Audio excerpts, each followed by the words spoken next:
Welcome back to Accelerate Long Beach, the quarterly economic forum from the Long Beach Economic Partnership. I'm David Summers, publisher of the Long Beach Post and Long Beach Business Journal. We're here at our studios, newsroom, and intergalactic headquarters here in beautiful downtown Long Beach. You've just heard from our guardians and seers of the local economy, our expert economists, Robert and Seiji. Doctor. It's now time to dive a little deeper. Fascinating presentations. Can I offer you a snack first?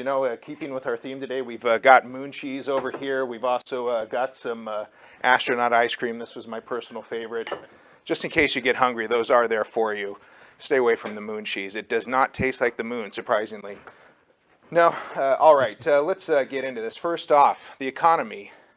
What the heck, guys? But seriously, Robert, you said that the U.S. would fully recover lost GDP by the end of the quarter, the second quarter of 2021. But how far do we actually need to go to get us back on that pre-pandemic growth trajectory? Right. Well, so for the last several months, the last several quarters, we've been fixated on recovering the GDP that was lost during that first part of last year. And that's where we should have had our focus for the last several months. But we now need to really take a look at where we need to be if we want to return to where we were just before the pandemic hit us. And as I said, we're looking at some pretty robust growth this year and next year. And it looks like, as I said in my remarks, we'll recover the lost GDP by the end of this month, essentially, when we get the report in early July. It'll probably be about this time next year by which we recover all the GDP that we lost and then move back to the trajectory where we were growing up to the point where we had the pandemic.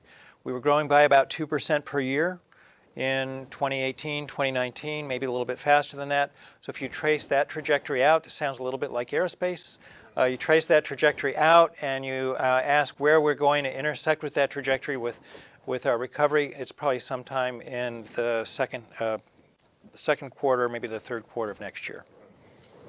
Seiji, you spent some time talking about the hospitality industry. Now that you're fully vaccinated and now that we're getting closer to that 70% herd immunity vaccination rate, have you been out to any restaurants? Are they busy? What are you seeing out there? I have. I'm sorry if I'm giving a free plug to some of our local businesses, but for the first time, I went to a restaurant with some friends. I went to Saint and Second, and it was on a Tuesday night, and Belmont Shore was packed.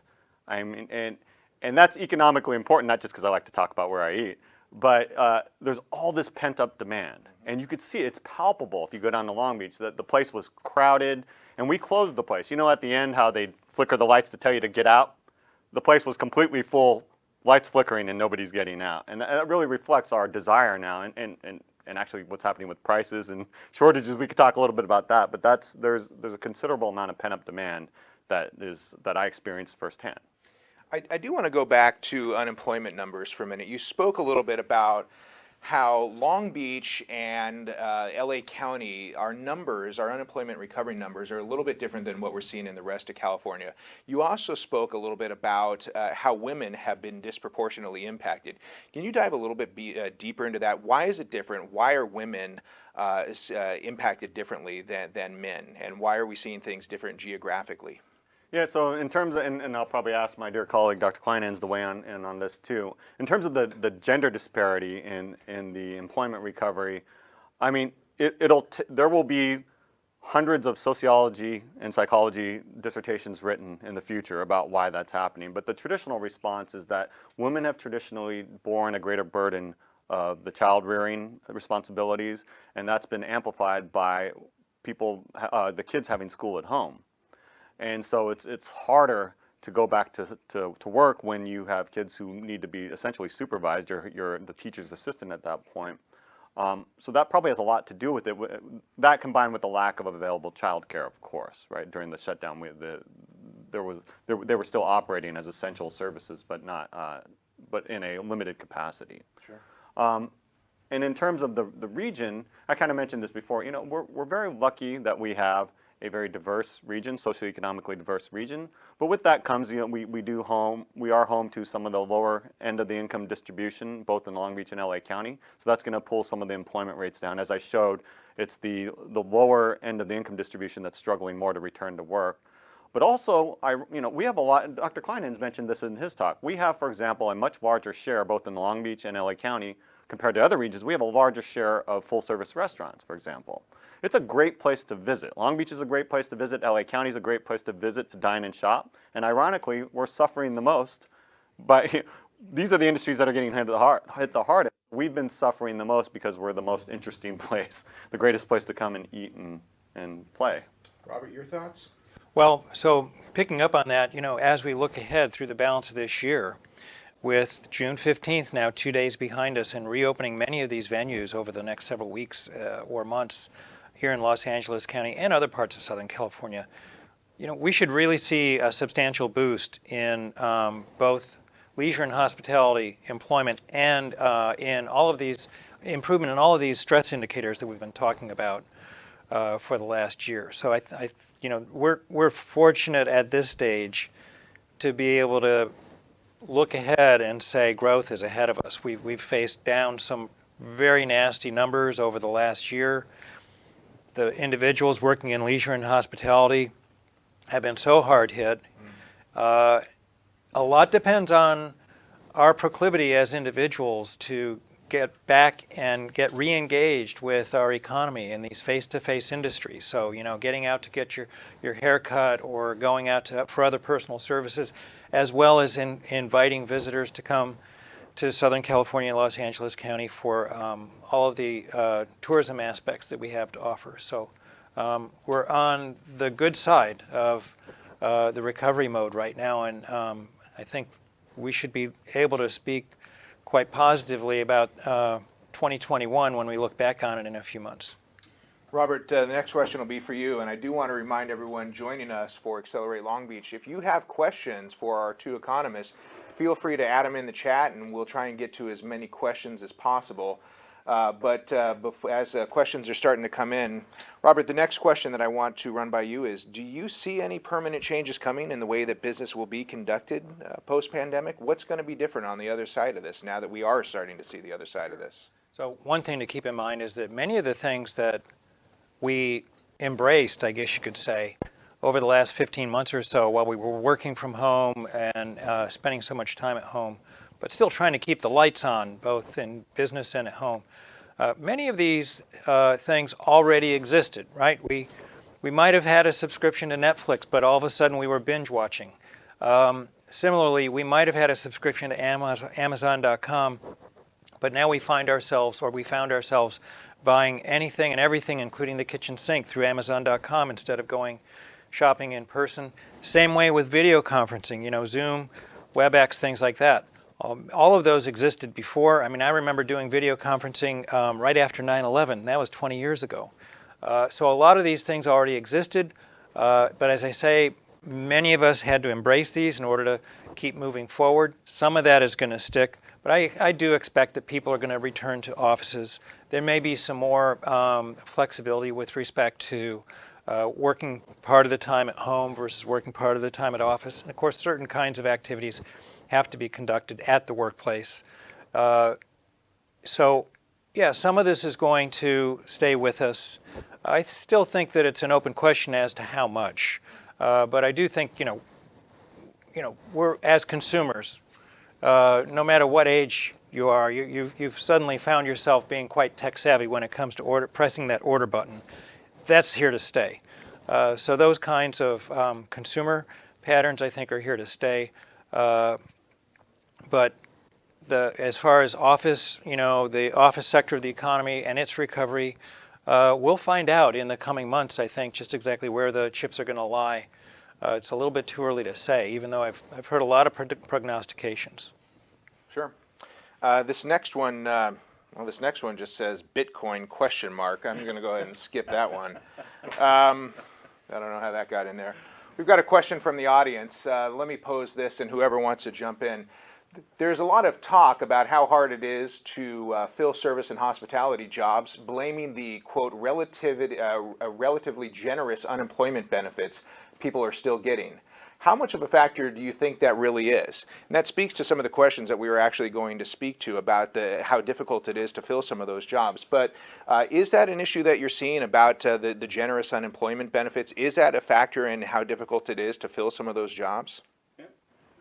So I'll go first, and I mean, this is a contentious issue, and there's no consensus among economists about the degree of the unemployment benefits contribution to this. On one hand, yeah, okay, so what they're likely referring to is, nationally at least, there's a relatively large number of people in the workforce who on unemployment benefits are earning more with the supplemental benefits than they did in the job that they were laid off from or left. And maybe there's something there. You know, there's obviously a disincentive to work to some extent. We can't completely discount that. But what people need to understand is the labor market is very tight right now. I talked about this pent-up demand. I talked about what was going on at Satan's Second. I mean, have you tried renting a car right now? Yeah. Nobody could predict how quickly we were able to deploy these vaccinations, except for maybe Long Beach. Long Beach is like the model of deploying vaccinations.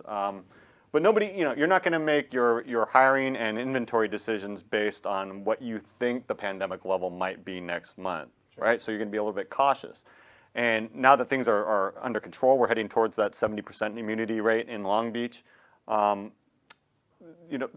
demand is outstripping supply. I know I'm an economist. I'm giving you a very long answer, right. But this is a difficult question. I was reading about how some people are renting U-Hauls to get around in Hawaii these days because there's no rental cars available. So what I'm getting at here is that everybody's hiring. All right, it's not just the leisure and hospitality industries. Everybody's hiring, especially those in previously face-to-face industries that are returning. So it's not so much that those who are getting unemployment benefits just don't want to go back to work. They don't want to go back to work for you at that wage, right? And do keep in mind, if you take a look at the numbers of job openings, about 9.3 million job openings right now. That's roughly the same number as the number of unemployed. So there's a lot of upheaval in the labor market as well as other markets, whether they're markets for inputs or otherwise. So this will get sorted out, and there is a literature that has to do with the impact of the pandemic relief or unemployment, and they've found relatively little impact. So, I think there's a lot of substance to what Seiji says in terms of explaining where we are right now. Robert, in your presentation, you were talking about inflation, that inflation should be okay, but we're seeing lumber prices go through the roof, no pun intended about going through the roof. Home prices, we spoke, heard in your presentation about home prices rising sharply. Other prices are continuing to be high.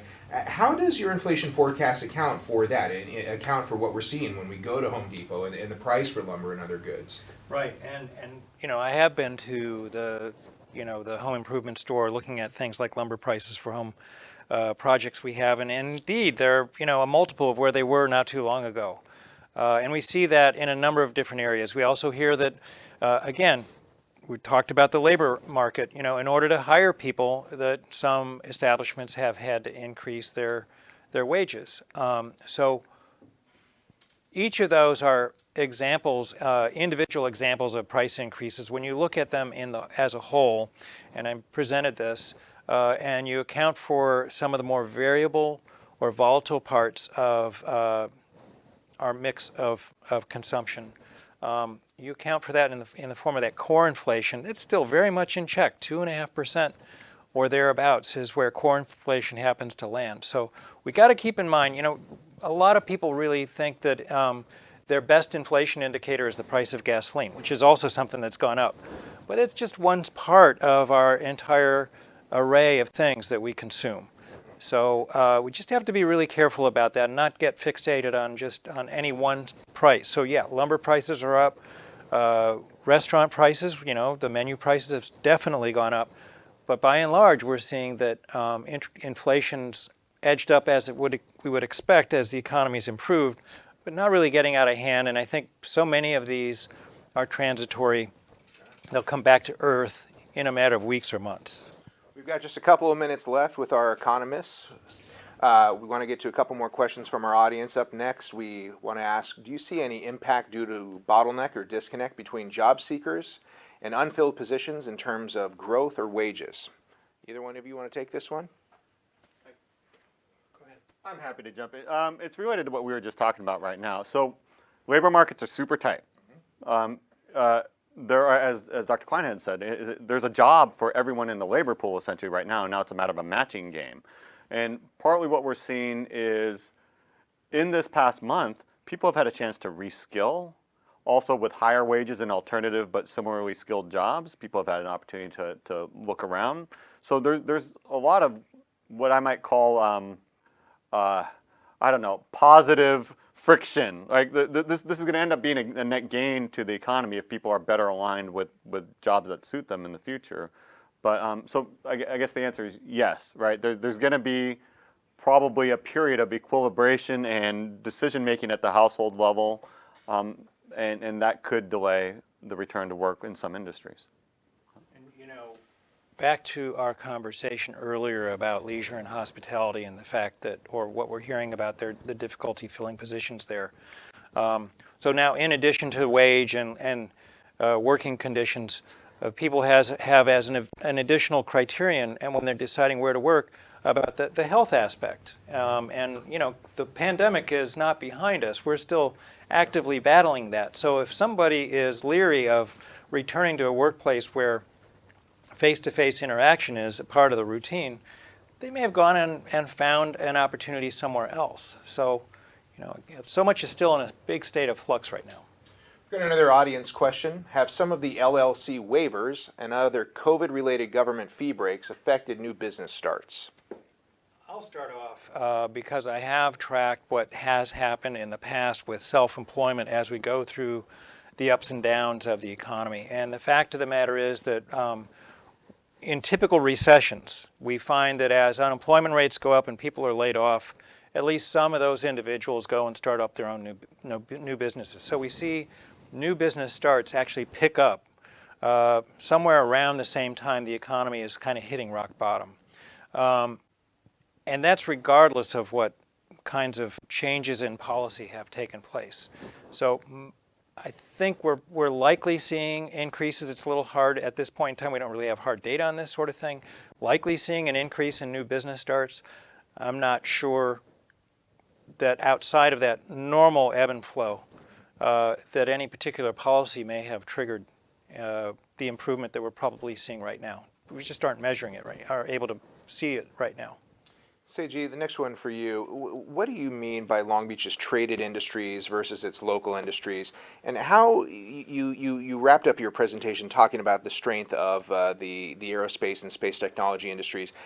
Talk a little bit further about how a stronger industry in this sector can improve both of those sectors, improve traded industries, improve local industries. How does this benefit everyone? How does this benefit it at all? So, for example, when things started opening up, I was very excited about the idea of going to get a haircut. That's getting a haircut is an example of typically a local industry in the sense that we don't import a lot of that. A little bit, maybe some people drive from outside of the county to come get their haircut at a specific place in Long Beach. For the most part, it serves our local customers. And that's a very important part of the economy, but where do you get the money to pay your hairdresser, right? Where's that wage coming from? And at the end of the day, the answer is that we as think of us as a collective of businesses and entrepreneurs together working to sell things to the rest of the world. And the way we generate income is by selling to the rest of the world. That's why I get so excited about Space Beach. Now, the part about why is that so important again to our local industries though is that's what generates the customers, right? If you fill Douglas Park with space pioneers, that's going to create a lot of demand, a lot of money, and a lot of customers for the local hairdressers and the restaurants and so forth. So I want to put you on the spot with two last questions. As we're looking forward in the economy, as we're thinking about robust industries like what we're seeing in Douglas Park, if there was one piece of advice, one recommendation that you would have for our economic development staff, for our city leaders, as they're trying to set plans, make decisions, what would be the piece of advice that you would give them? What's the decision that you would encourage them to make? What do they need to be considering to make our economy that much more robust as we move forward. What counsel would you give them? You want me to take a crack Go at for that? it, yes. Give them a So- piece of free so- advice. This is a tough one, and I think that even in the short amount of time we have to discuss it, we're not even going to do justice to this. There are two things. We've just talked about the importance of traded industries and economic growth to fuel the economic vitality of the city and its population. But at the same time, we have to be mindful of the fact that the city has a whole array of amenities that its residents enjoy. So it really has to strike a balance between making sure that these local industries that serve the local population are well taken care of, I guess you could say, and at the same time do what it can to promote the growth of these traded industries. And here we're not just talking about aerospace. Of course, we've got the port, so transportation logistics. Tourism is a very important part of our local economy.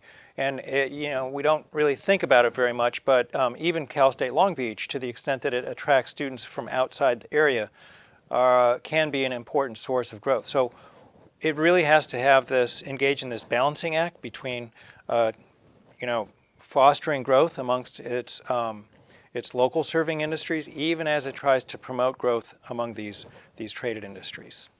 Excellent.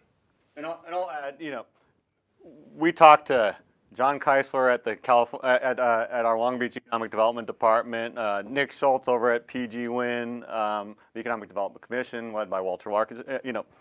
I'm very proud of our department and Cal State Long Beach's engagement with our community and the extent to which we regularly meet and give counsel to our economic development agencies and to our city leaders. So, if free advice, giving them on TV, we've been giving them free advice and in a good way, right? This is the town-to-gown relationship we've built that we're very proud of. So I couldn't tell you anything that they haven't already heard from me, but I could say that we are in complete alignment in the city's vision of growing the economy, but in an equitable way. This city is remarkably careful about making sure that the distribution of the growth is fair. And so I would say keep doing what you're doing and keep listening to us too, of course. Gentlemen, we're going to leave it there. Robert, Seiji, thank you for joining us today. Thank you for your presentations.